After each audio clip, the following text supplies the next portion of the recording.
Cute-cute naman ng puti.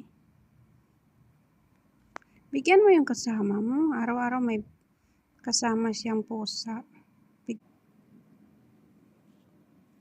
Kawawa naman. Ang cute-cute ng puti, oh. Ang liit. Maliit pa. Siguro mga nasa 2 months, 3 months yan. Ang ganda-ganda niya. Araw-araw may bagong pusa dito sa gate. Nag-aabang. Kasi itong isang to, itong kulay brown. Ayan na. Nag-aabang lang yan sa gate para kumain. Sige na, kain na. Bye. Di ka kasi pwede pumasok. Bawal kasi yung amo ko ayaw pumayag. Ano yan eh, stray cat sila. Cute-cute ng puti, oh. Ayun, oh. Cute-cute niya. Mga nasa 2 to 3 months pa.